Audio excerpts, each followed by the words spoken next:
자, 그래서 전개 정의에 대해서 배웠고, 하나의 전하 주변의 전개가 어떻게 생기는지, 그건 쿨롱의 법칙을 통해 쉽게 계산할 수 있다는 걸 확인을 했었습니다. 근데 예를 들어 제가 그 정전기 처음에 역사에 대해서 설명해 드리면서 말씀드렸던 상황, 뭐 유리막대를 뭐 고양이 털이라든지 이런 걸로 문질러 놓은 상황. 그래서 유리막대에 잔뜩 이렇게 뭐 전자든 그러니까 음의 전하든 양의 전하든 뭔가 전하로 대전된 경우, 전하가 잔뜩 묻은 경우, 그러니까 마치 막대기를 물에 담궜다가 싹 꺼낸 상태, 이렇게 물에 젖어 있는, 물이 표면에 이렇게 골고루 묻어 있는 그런 상태라고 생각하시면 되고, 전하들은 마치 물 분자처럼 엄청 작은 그런 상황이라고 생각하셔도 되는데, 그러면 이제 물 분자 단위의 그런 전하 하나씩 그렇게 쿨롱의 법칙을 쓰고 이런다는 건 말이 안 되잖아요. 전하가 이제 하나만 있을 경우에는 이렇게 쫙쫙 퍼져가는 그런 전개를 생각할 수 있다고 말씀을 드렸었고, 전하가 하나가 더 있으면은 이 1번 전하랑 1번 전하의 전개랑 2번 전하의 전개랑 둘이 서로 더해진다. 이 상황에서 이렇게 가는 화살표, 이렇게 가는 화살표, 얘네들을 더하면은 이렇게 아래로 가는 작은 화살표만 남고, 이런 것처럼 그 두 개의 어떤 점 전하, 진짜 그냥 그 하나하나의 입자 단위의 그런 점과 같은 그런 작은 전하가 있을 경우에, 두 개가 있을 경우에 각각의 전개를 그냥 그대로 중첩해서 더해주면 된다. 이런 말씀도 지난 시간에 제가 해드렸었어요. 그래서 전개는 중첩이 되는데, 이 전개가 중첩이 되는 거를 이 입자 단위까지는 아니더라도 아무튼 입자에 가깝게 무한히 작은 점 단위로 생각할 수 있어요.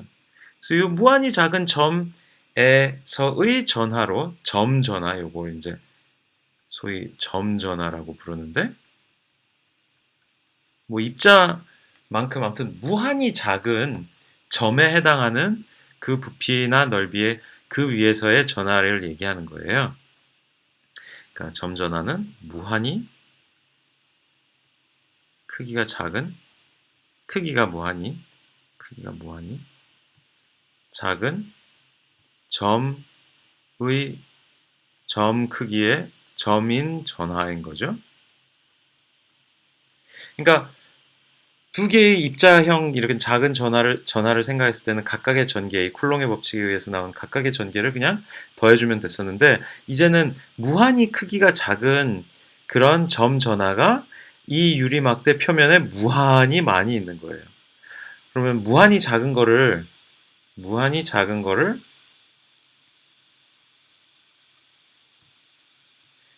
무한히 많이 더하는, 무한 번 더해가는 그런 연산이 뭐냐? 그런 연산이 뭐냐면은 적분입니다.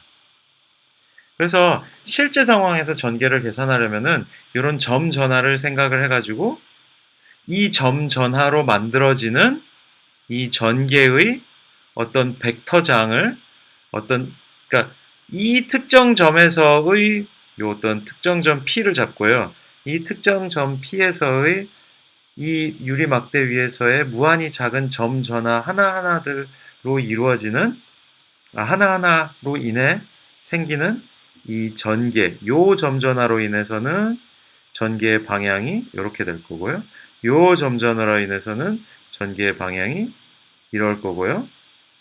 뭐 그런 식으로 그 전개의 그 밀거나 그 쿨롱의 법칙으로 계산되는 힘, 그거를 모든 점 전하에 대해서 생기는 요 벡터들을 전부 다 무한 번 더해주는 그런 걸 계산을 해야 돼요. 실제 상황에서 전개를 계산하면요. 굉장히 어려운 것 같지만 뭐 계산이 완전 불가능한 건 아닌데, 약간 어떤 그런 좀 근사를 한다든지 단순화를 한다든지 하면은 요런 각 점 전하로 인한 요 지점 P에서의 전개를 우리 식으로 나타낼 수 있어요. 식이 뭐예요? 그러니까 요 지점과 요 지점 간의 요 거리 벡터를 계산한 다음에 그 거리 벡터 R 벡터가 있을 경우에 R 벡터에다가 그 R 벡터의 절대값의 세제곱 분의 R 벡터 하고, 그 다음에 거기다가 Q1, Q2, 그 다음에 K 이렇게 곱해주는 게 이게 쿨롱의 법칙이잖아요. 근데 우리가 적분해 줘야 되는 건 뭐예요? 이 점전화마다 전화량 자체는 Q1, Q2는 요 P에 놓이게 될 어떤 임의의 그 가상의 전화량도 그냥 Q1이라고 임의로 그 지정할 수가 있고, 이 점전화의 전화량의 크기도 그냥 Q2라고 지정할 수 있고, 얘네들은 상수로 우리가 놓을 수 있어요. 그리고 Q 자체는 비례상수라고 이미 말씀을 드렸었죠. 그러면은 요 점전화마다 우리가 무한히 더해줘야 되는 건 뭐냐? 요 벡터 성분이 요거예요. 요 성분을 그대로 더해줘야 되는데, 점전화의 위치마다 요 r의 절대값이라는 크기도 달라질 거고 이 r 벡터도 달라질 겁니다. 요거를 결국은 그 위치마다, 이 r의 위치마다 그 다 적분을 해줘야 되는 거예요. r 벡터의 모든 가능한 위치들마다. dr이라고 쓰긴 애매하지만 계략적으로 이렇게 쓸 수 있는데, 요거는 이렇게 따옴표 표시를 해놓을게요. 엄밀하게 이렇게 이게 딱 맞다고 하긴 좀 애매하지만, 요런 식을 정의를 해가지고 요거를 쫙 적분을 해내면은 실제 상황에서 전개가 계산되는 셈이에요. 무한히 많은 점 전하들을 무한히 많은 점 전하들로 생기는 각각의 전개들을 무한히 그 전개 벡터들을 무한히 많이 더해준 경우, 그게 이제 임의의 지점에서의 전개를 계산하는 방법이 될 거예요. 그리고 실제로 이런 거를 계산할 수 있어요. 요거를 계산을 할 수도 있긴 한데, 그 이걸 계산하려면은 어떤 면 위에서의 모든 점 전하로 인한 거를 계산하려면 면 적분, 이 면에 대한 요 네모 하나하나들을 요 면 위에다 쫙 다 더해가야 되는 그런 적분이 될 거예요. 그리고 방금 제가 면을 이런 무한히 작은 점들이 무한히 작은 점 인 면이 되는 거거든요. 그러니까 dr이라는 게 엄밀히 그 어떤 면에 대한 거를 더해야 된다든지, 면일 경우는 보통 s, surface라고 해서 s로 표현해주고, 아니면 부피에 대해서 적분을 해주든지, dv, 부피인 경우에는 v를 많이 써주는데, 이런 식으로 적분을 다 해줘야 돼요.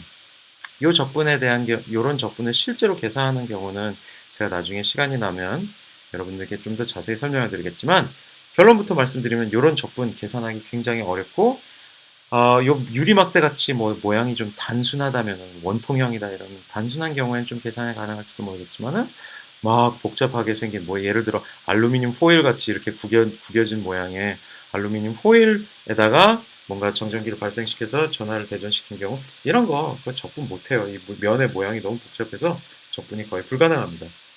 그래서 실제로 이런 그 복잡한 적분은 실용적으로 그렇게 쓸모가 있지는 않아요.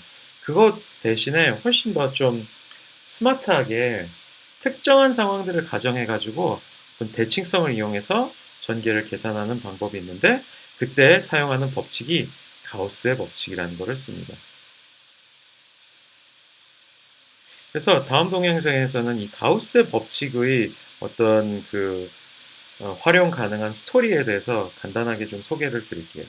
근데 여러분 여기서도 보시겠지만은 요 벡터들 나오잖아요. 우리 지금까지 이제 벡터에 대해서 좀 전자기하학에서 벡터가 중요하다는 거 말씀드린 거를 다시 기억을 하시면서, 수학적으로 벡터랑 친해지는 그런 제가 추가적인 강의 동영상들, 그런 설명들을 같이 좀 참고 자료로 제시를 해드릴 거예요. 그래서 벡터라에 대한 공부를 계속 병행을 해서 공부를 하셔야 되는 거 잊지 마시기 바랍니다. 가우스의 법칙을 설명드릴 때도 그런 내용 연관 지어서 계속 말씀을 드릴게요.